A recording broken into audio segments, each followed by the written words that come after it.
Buenas tardes.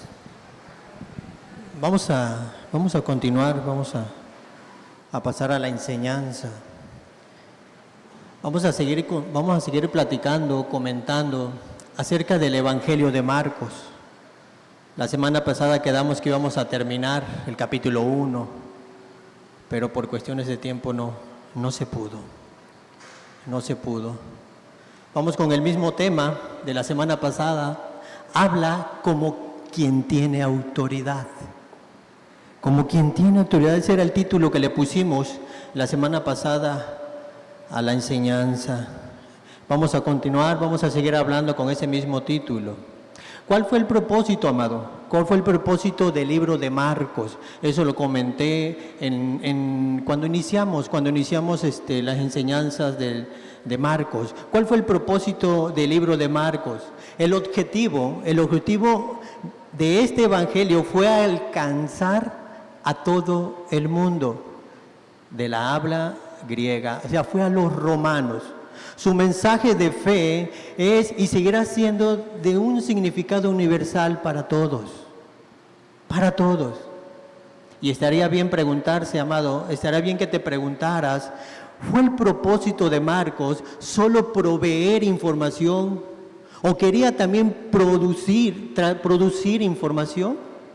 Estaría bien que te hicieras estas preguntas. ¿Fue su propósito, como algunos sostienen, registrar un relato o alentar al lector a vivir para la gloria de Dios? ¿Cómo veía Marcos a Jesús? ¿Lo veía solo como un personaje interesante cuya historia y poder en sus relatos, en su vida? Amado, estaría bien que te hicieras esta pregunta. Estas preguntas que te estoy mencionando. ¿O qué fue ante todo Jesús? ¿Qué fue ante todo Jesús? ¿Cómo ves a Jesús? ¿Cómo veía a Jesús Marcos?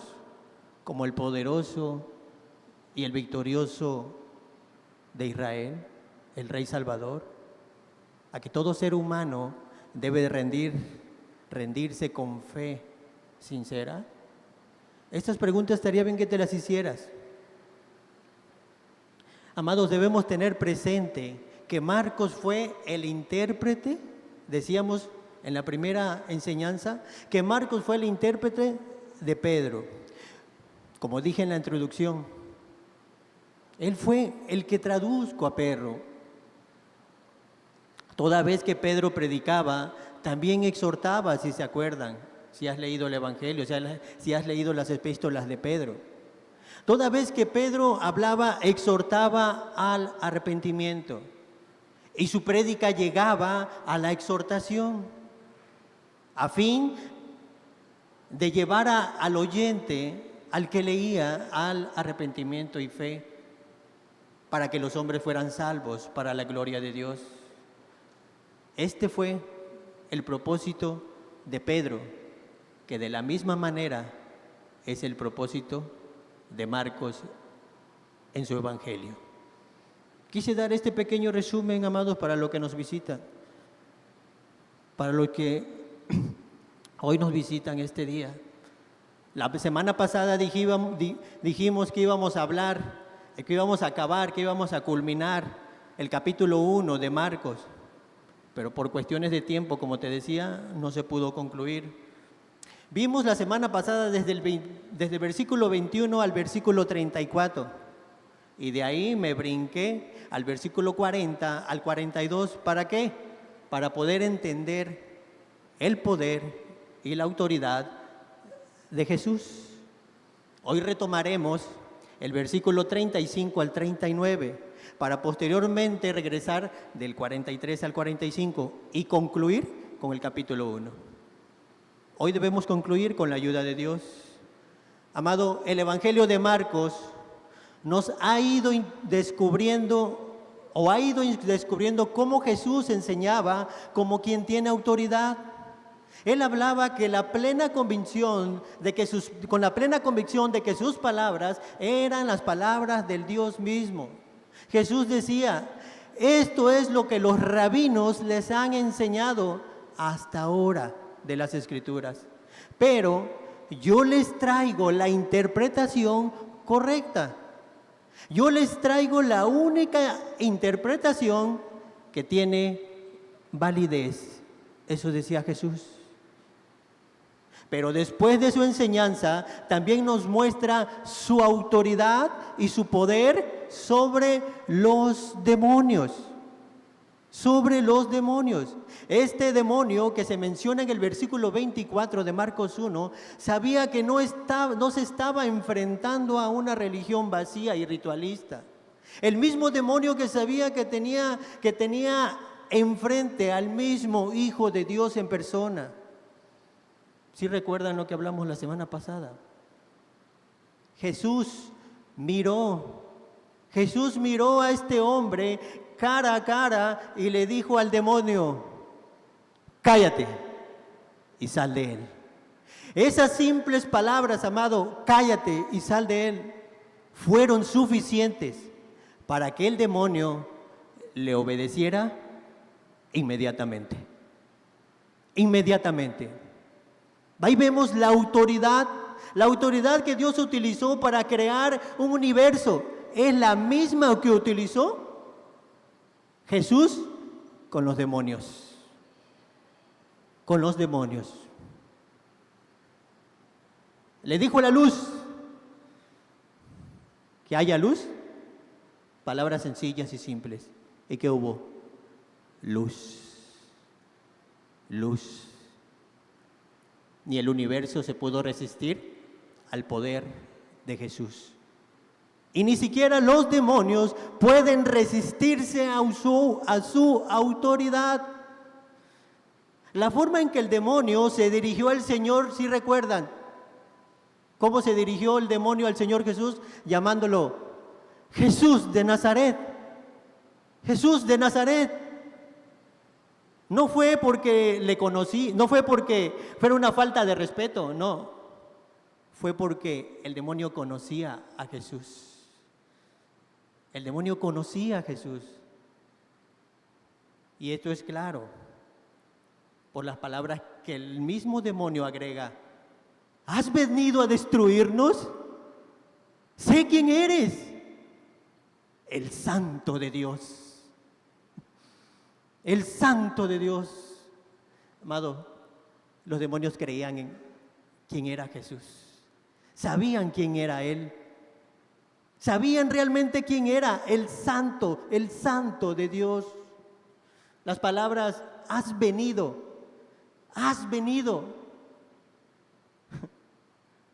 Difícilmente podrían significar, has venido de Nazaret. No.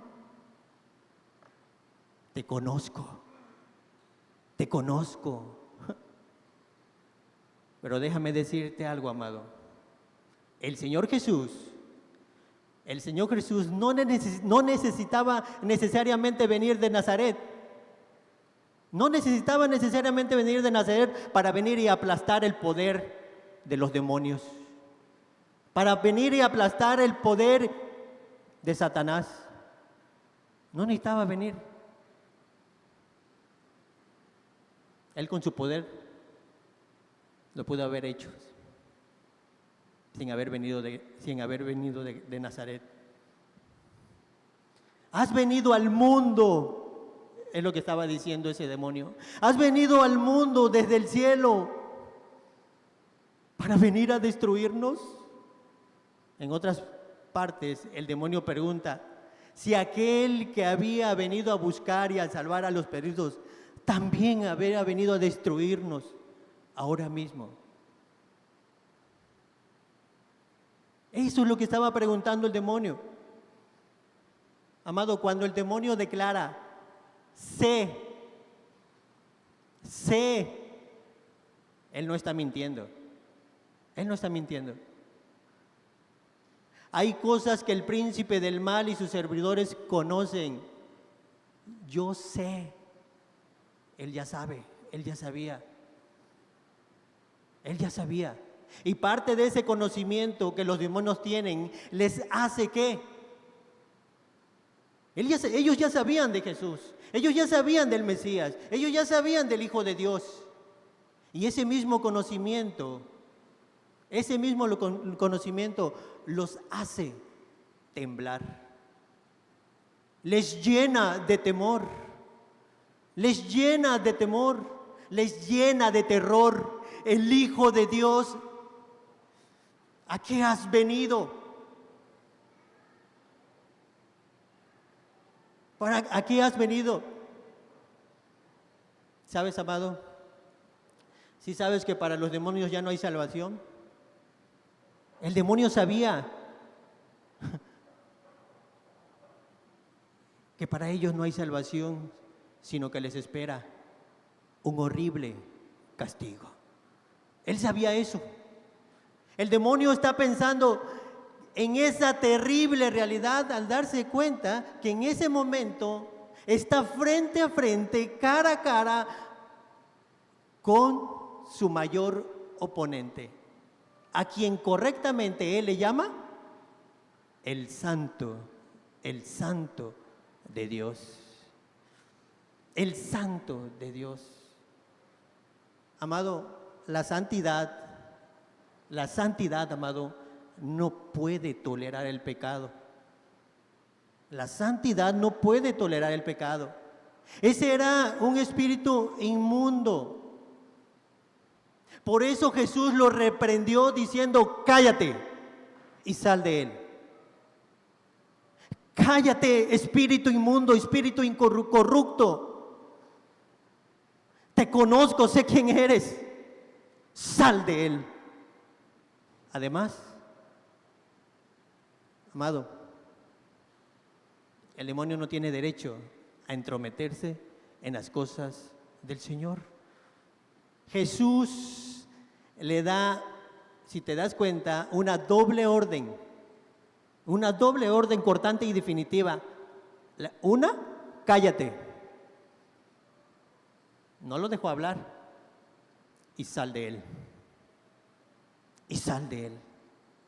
¿Qué hizo el demonio? ¿Qué hizo el demonio? Obedeció de inmediato. No podía hacer otra cosa. No podía hacer otra cosa. Obedece. Pero claro, es evidente que su obediencia fue de mala gana y el espíritu inmundo le provocó convulsiones al hombre. Y con un fuerte alarido de él, dice el versículo 26, salió. Y el 27 dice, fíjense, que todos estaban pasmados. Todos comenzaban a preguntarse unos a otros. Ahí en esa sinagoga nunca había pasado que una persona estuviera endemoniada. Nunca. Pero ahí estaba. Ahí en esa sinagoga, ahí en esa iglesia, ahí donde todos se congregaban a buscar a Dios, a escuchar las Escrituras, había una persona que tenía demonio. Nunca se había manifestado. Dice el versículo 27 de Marcos que todos estaban pasmados, que comenzaban a preguntarse unos a otros, ¿qué es esto? ¿Qué es esto?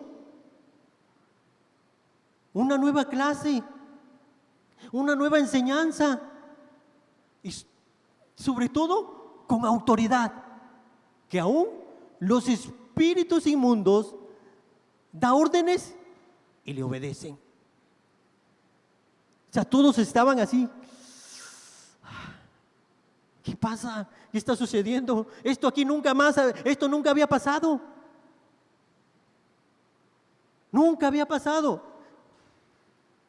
Aquí en el versículo 27 se relata cómo reaccionó la gente ante todo lo que había ocurrido en la sinagoga, todo lo que había pasado,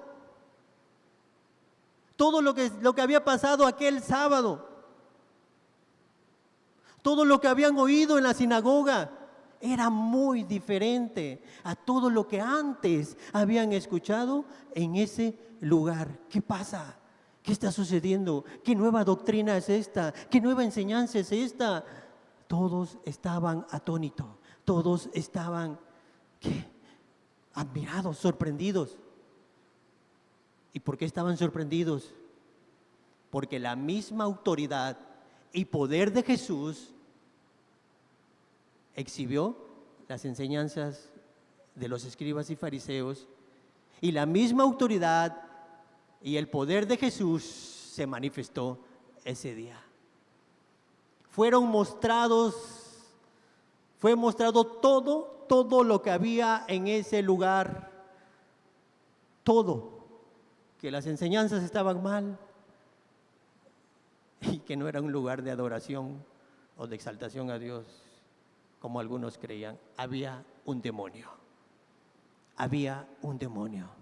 De modo que tuvieron que rendirse, siendo totalmente incapaces de resistirse a la enseñanza de Jesús. Los oyentes no sabían qué hacer con todo esto. No sabían, era algo nuevo. Estaban profundamente impresionados con las palabras y las obras de Jesús. Entre ellos se preguntaban, ¿quién era Él? ¿Quién es ese hombre que está parado ahí? ¿Quién es ese hombre que está enseñando de esa manera? Se preguntaban uno al otro, ¿quién es? ¿Quién es? ¿Tú lo conoces? ¿Sabes quién es? Y no hallaban respuesta. Y no hallaban respuesta. Y su fama, en el versículo 28, y su fama se extendió inmediatamente por todas partes, por toda la región de Galilea. Por toda la región de Galilea. Y en el versículo 30, la suegra de Simón estaba postrada, enferma, con fiebre, y inmediatamente le hablaron de ella. Amado, todo lo que estoy diciendo es lo que vimos la semana pasada. ¿Qué más vimos? Que no solo los demonios obedecen a su voz, no solo los demonios obedecen a su voz, sino que vimos que el cuerpo de la suegra de Pedro reaccionó al poder y autoridad de Jesús. Jesús habló y todo el cuerpo de esta mujer fue sanado. Fue sanado. El Salvador compasivo, misericordioso, también tocó y toca a un enfermo de lepra. De lepra, ¿sí recuerdan? Que en ese tiempo era una enfermedad terrible e incurable. Y lo sana. Decíamos y compartíamos que en ese tiempo los leprosos no podían asistir a la sinagoga, no podían escuchar palabra de Dios, no podían, los excluían, los hacían a un lado, eran inmundos. Lo voy a traducir a estos tiempos. Hay iglesias que excluyen a personas que se llenan de lepra. Les prohíben que escuchen palabra de Dios. Les prohíben acercarse a ellos. Les prohíben y les prohíben y les prohíben y les prohíben. Ritualismo. Legalidad. Legalidad. Jesús no. Jesús no hizo eso. Jesús no hizo eso. Jesús fue con el leproso, con el inmundo, y le habló y lo sanó. Y lo sanó. En el Evangelio de Marcos se muestra de forma sorprendente la autoridad del Señor Jesucristo como Rey de Reyes, como Señor de Señores, como el Mesías profetizado en el Antiguo Testamento. Ese Mesías, ese Rey que no le importó involucrarse con pecadores, prostitutas y leprosos. y leprosos. Y aunque Jesús hizo maravillosos milagros, nunca tuvo un impedimento para que Él predicara el Evangelio. Y esta es la noticia extraordinaria, es más extraordinaria que cualquier ser humano haya escuchado jamás. Dios mismo se introdujo en la historia. Dios mismo ha venido al mundo en la persona de su Hijo Jesucristo para liberar al hombre de la tiranía del pecado y para establecer su reino en esta tierra. A eso vino Jesús. A eso vino. Para romper los rituales religiosos y sembrarles el amor. Cuando Adán y Eva se rebelaron contra Él, Dios les anunció que en algún punto de la historia Él iba a enviar a un Salvador para librarnos de su prisión, para librarnos de la esclavitud del pecado, para traerlos de vuelta a su reino. Es decir, Dios diseñó un plan de salvación para enderezar de una vez por todas lo que el hombre se había torcido. Lo que el hombre había torcido. Amado, fue la llegada de un Salvador que primero iba a asumir nuestra culpa, un Salvador que primero iba a pagar nuestra deuda en la cruz del Calvario, sometiéndose con gozo a la cruz del Calvario. Ese Salvador que murió por ti y por mí. Eso. Amado, lo que vimos la semana pasada fue esto. La autoridad y el poder de Jesús en diferentes aspectos de su ministerio. Vimos en el versículo 21 que entraron a Capernaum y tan pronto como llegó el sábado, Jesús fue a la sinagoga y se puso a enseñar. Y todo lo que ya platicamos, Él empezó a enseñar. La autoridad de Jesús en la enseñanza. Vimos la autoridad de Jesús en la enseñanza. Jesús enseñaba con autoridad y no como los escribas. Y eso causó asombro en la gente mientras hablaba. La gente quedó pasmada, estaba literalmente fuera de sí. Estaban aturdidos por el asombro y la admiración que Jesús despertaba al predicar. Él hablaba mostrando amor hacia la gente. Amor hacia la gente, como aquel que se preocupaba del destino de sus oyentes y les guiaba hacia el Padre y su amor. Los escribas y fariseos carecían de amor. Era la ley, esto. Él no.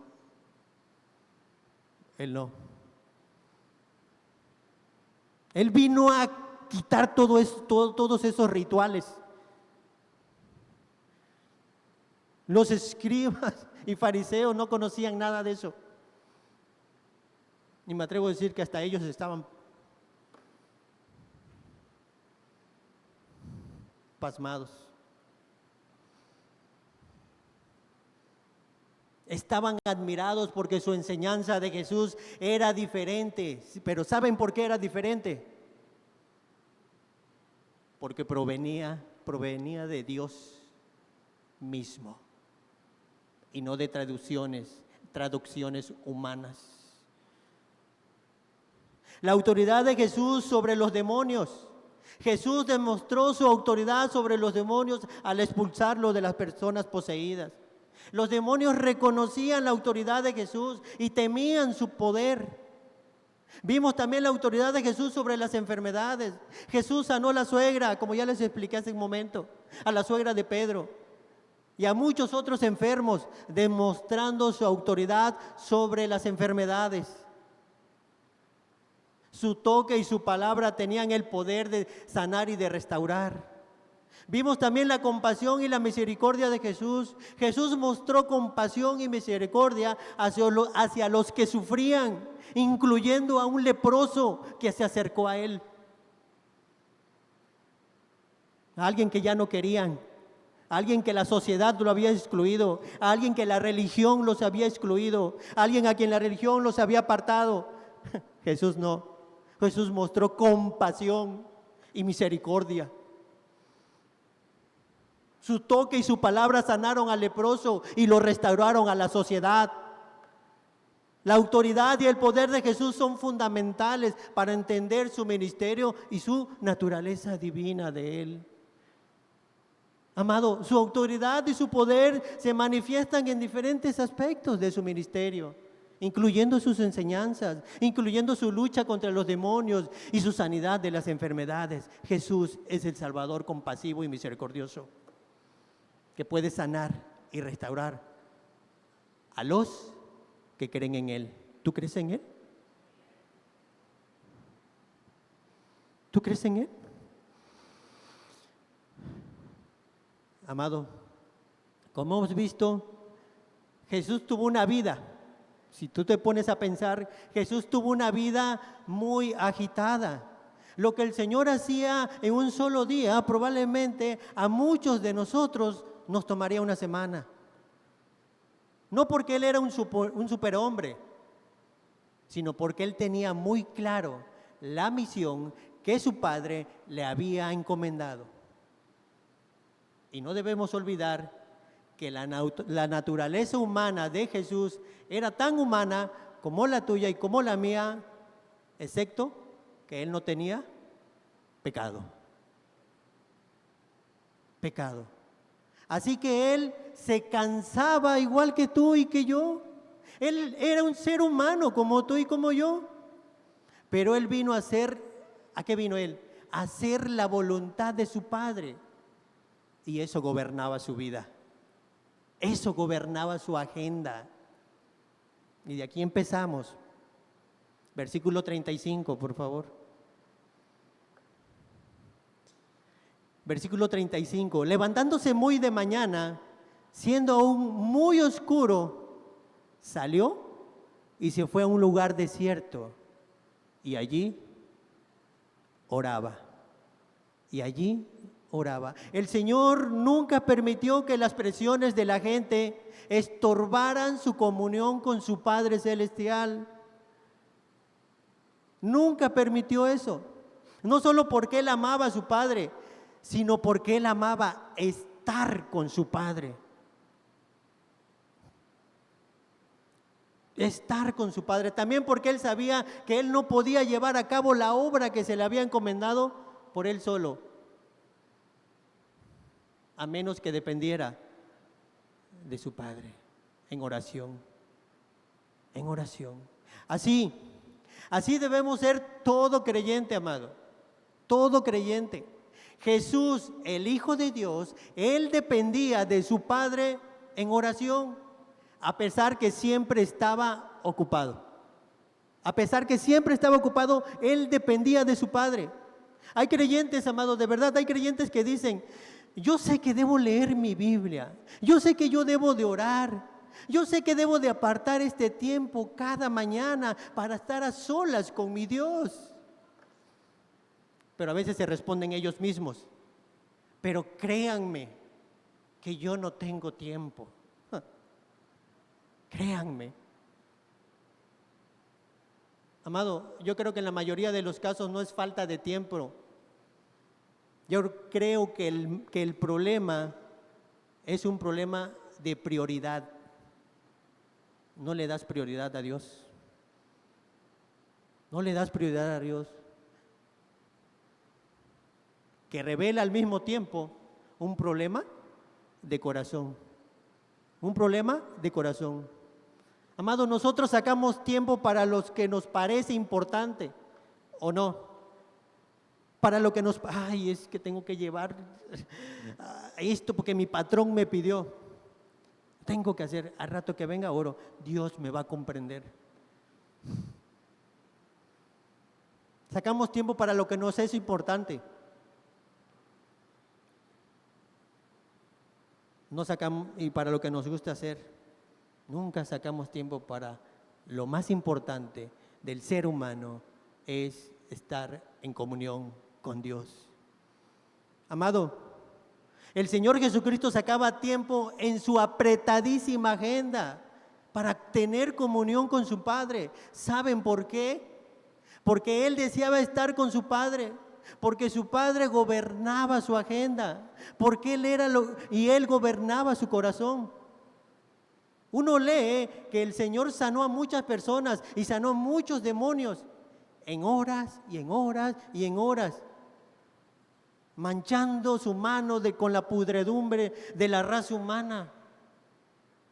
Y yo estoy seguro, amado, que eso cargaba emocionalmente a Jesús. Eso lo cargaba emocionalmente. Jesús lloraba a veces. El corazón del Señor cada vez se cargaba, cada vez que Él veía a estos padres trayendo a sus hijos enfermos. El Señor se cargaba.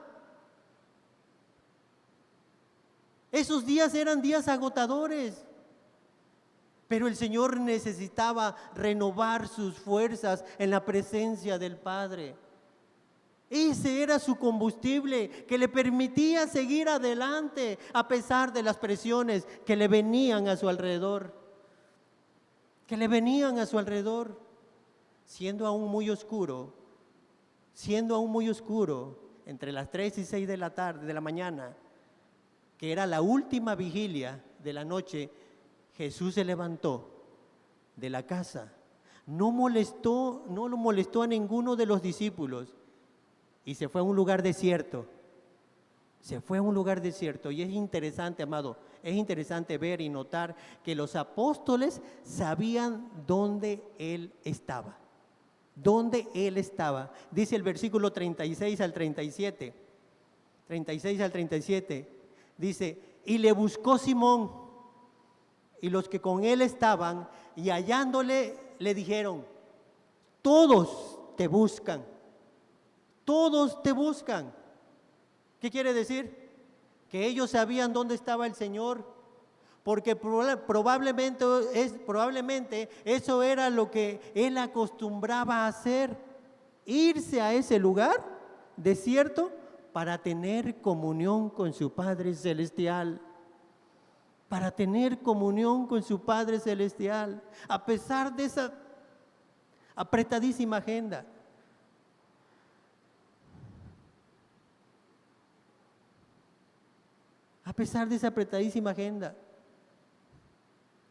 Pero la oración no era su única prioridad. Dice que Simón y los apóstoles buscaban al Señor y le dicen al Señor, todos te buscan.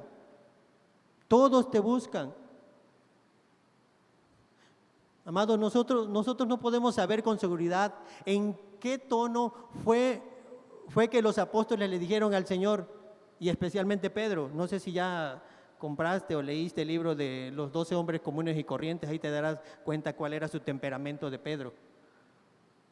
O sea, imagínate a Pedro yendo con el Señor. Probablemente fue un reproche que le dijo Pedro, en una forma muy sutil. Señor, hay un montón de personas detrás de ti, es lo que le están diciendo. Hay un montón de personas detrás de ti y tú decides aislarte para dedicarte a la oración, Señor. ¿Tú decides aislarte? Este es el momento para estar con la gente, Señor. Este es el momento para estar con ellos. No para irte y retirarte en la soledad. No. Ahora es que la cosa se está poniendo muy buena. Mira, Señor, todo se está poniendo, la gente te está buscando. Tienes un montón de seguidores detrás de ti. Esto es un éxito, Señor. Te buscan. Pero la popularidad no era parte de la agenda de Cristo, amado. Él no quería popularidad. No quería. Y eso lo vemos, versículo 38 al 39. Él les dijo, vamos a los lugares vecinos para que predique también allí, porque para esto he venido. Fíjate lo que dice el texto, porque para esto he venido, y predicaba en las sinagogas de ellos en toda Galilea y echaba fuera los demonios. ¿Cuál era su prioridad? Predicar. Mientras los discípulos, ¿qué querían? Sana a los enfermos, saca a los demonios. Uno se preguntará, pero él no podría predicarles el evangelio mientras sanaba a la multitud que lo buscaba. Pues ahí le hubiera predicado, está sanando, está sacando demonios y le está predicando. Uno se preguntaría eso, pero no.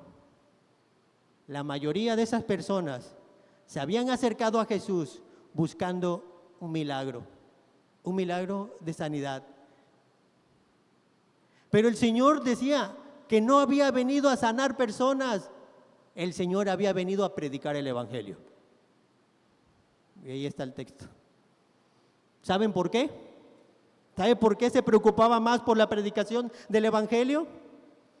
Porque es a través de la predicación que Dios salva a los pecadores. Y si vemos en Hechos capítulo 6, los discípulos aprendieron la lección. Ya lo mencioné y lo vuelvo a mencionar. ¿Recuerdan cuando las viudas de los griegos estaban siendo desatendidas? Y le dicen a los apóstoles, hagan algo con estas viudas. ¿Qué dicen los apóstoles? Busquen entre vosotros varones hermanos que se encarguen de esto. Nosotros persistiremos ¿en qué? En la oración y en la predicación de la palabra. Lo mismo que hizo Jesús. Lo mismo. Esa era su prioridad. Y de hecho es muy probable que una de las razones por la que Cristo les encargó rigurosamente al leproso que no le contara a nadie lo que había ocurrido, ¿sí recuerdan? Era porque no quería que la gente lo siguieran por motivos equivocados. No quería. Y aquí regresamos nuevamente al versículo 42. Aquí en el versículo 42 ya había sanado al leproso. Dice, y así que él hubo hablado, del 42 al 44, y así que él hubo hablado, al instante la lepra se fue de aquel y quedó limpio. Entonces le encargó rigurosamente y le despidió luego y le dijo, mira, no digas a nadie nada, sino ve, muéstrate al sacerdote y ofrece por tu purificación lo que Moisés mandó para testimonios de ellos. Eso le dijo al leproso. Pero el leproso, muy obediente, como muchos de nosotros, me incluyo, el leproso muy obediente, ¿qué hizo el leproso? ¿Qué hizo? Exactamente lo que Jesús le dijo que no hiciera. Versículo 45. Versículo 45. Pero oído él, comenzó a publicarlo mucho y a divulgar el hecho, de manera que ya Jesús no podía entrar abiertamente a la ciudad, sino que se quedaba fuera en los lugares desiertos. Y venían a él de todas partes. Algunos diremos, como yo me hice la pregunta, pero él acababa de ser limpiado de la lepra. Era lógico. Él había recibido una tremenda bendición y no podía quedarse callado. No podía. Pero mi amado, ocúpate de lo que Jesús te manda. aunque no te parezca lógico.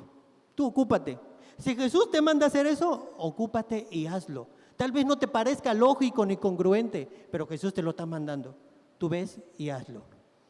Porque mira lo que sucedió. Dice que este hombre comenzó a divulgar y después de que empezó a divulgar todo eso, Jesús ya no podía entrar abiertamente a la ciudad. Ya no podía. Sino que se quedaba fuera en los lugares desiertos y venían a él a todas partes. ¿Viste la consecuencia? ¿Por qué Jesús le dijo? Pero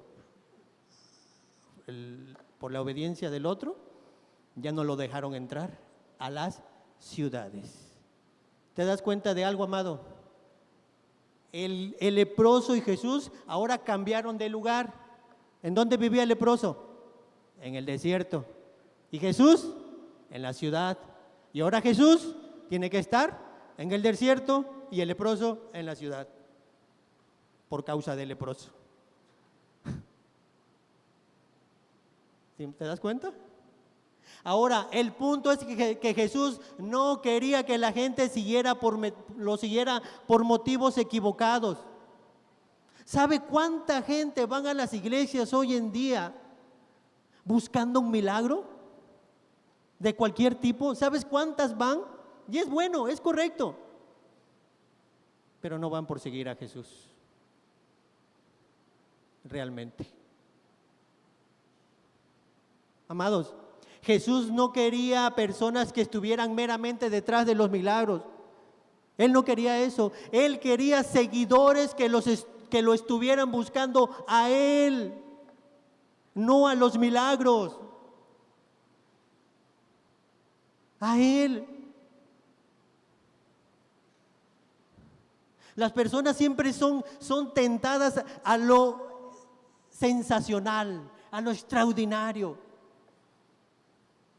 Pero Jesús desea seguidores que tengan un anhelo por la verdad y que quieran conocerlo a Él. Él no quiere personas que vengan a Él para obtener una cosa u otra. Él no es el genio de la lámpara mágica a que te va a cumplir deseos. Él quiere que lo sigas a Él. Él quiere que personas que vengan a Él para obtenerlo a Él. Jesús es suficiente, amado. No todos los que siguen a Jesús son sanados, eso es cierto. No son sanados de sus enfermedades.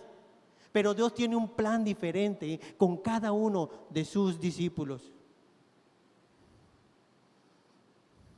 Pero una cosa sí estamos seguros, que todo el que va a Él serán librados de la esclavitud, del pecado. Eso sí estamos seguros. De la esclavitud del pecado. Todos serán liberados de la condenación del infierno.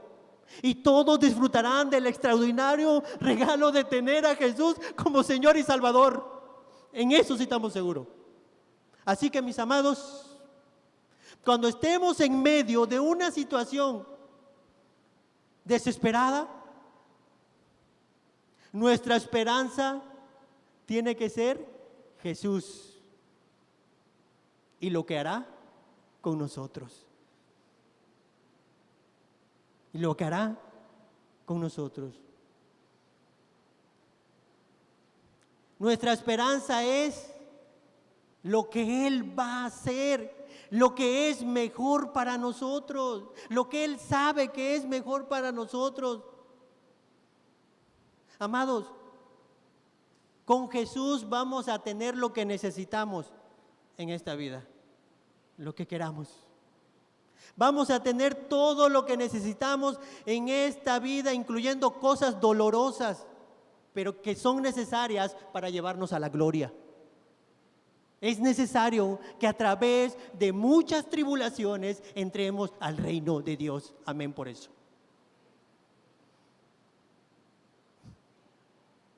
La vimos complicada muchas veces, es cierto, pero ahí está Jesús, que a través de esas tribulaciones entremos al reino de Dios. En Él podemos confiar plenamente en medio del dolor y la aflicción.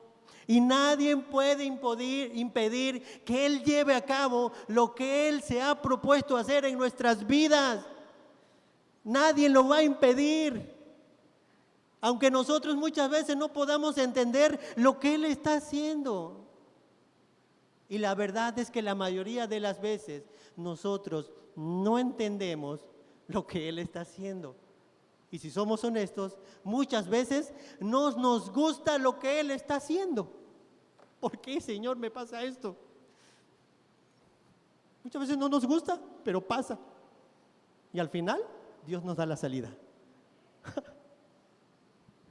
Amados, Él está sentado en su trono, gobernando todas las cosas para su gloria y para la expansión de su reino, para el cuidado de su iglesia, para bendecir a cada uno de aquellos a quienes Él compró con su preciosa sangre, si tú eres creyente.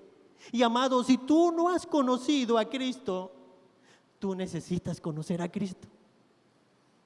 Lo necesitas conocer. Pero necesitas venir a Cristo solamente por las razones correctas.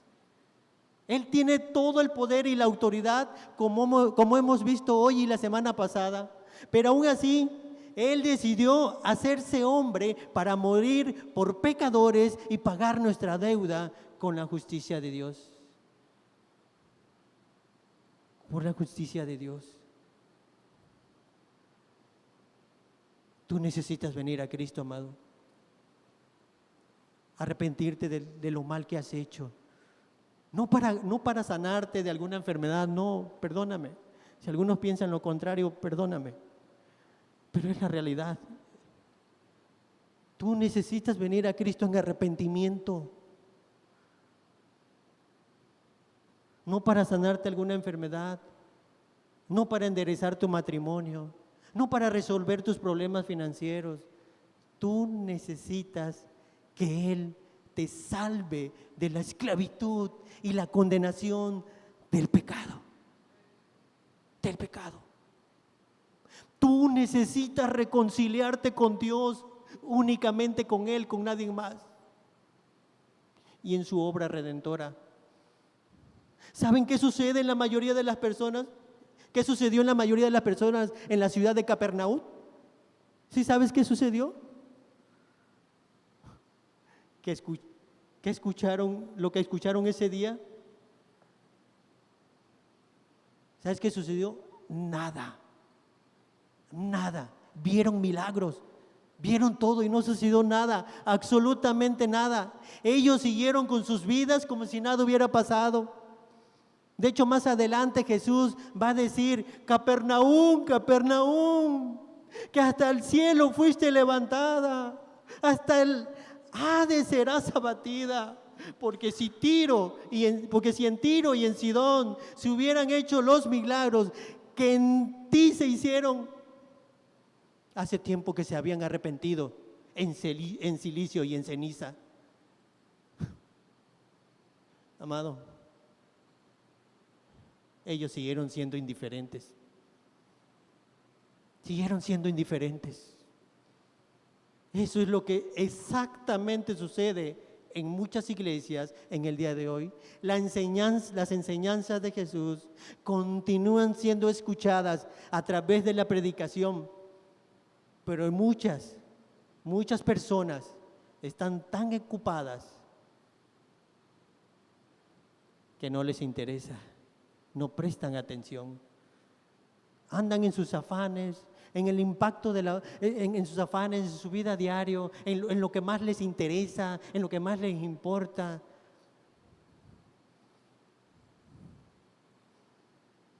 Y si tuvo un impacto la palabra de Dios en su corazón, esos afanes se los roba. Se los roba. Amado amigo, amado hermano, eso no tiene que ser así. No, amado. Ven a Cristo, restaurémonos. Cerremos nuestros ojos. Amado Dios, gracias por estas palabras, amado. Gracias, porque en lo que concierne a mí, Señor, a mí me has bendecido. Y sé que a algunos de aquí les has bendecido, Señor. Ayúdanos a llevárnoslas en nuestros corazones, Señor, y que queden grabadas y esculpidas ahí, Señor, para poder ponerlas por obra. Gracias, bendito Padre, te damos. Gracias. En el poderoso nombre de tu Hijo Jesucristo. Amén.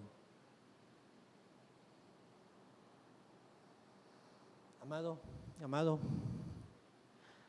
la reunión está terminada. Espero en Dios te hayan bendecido estas palabras. No son mías.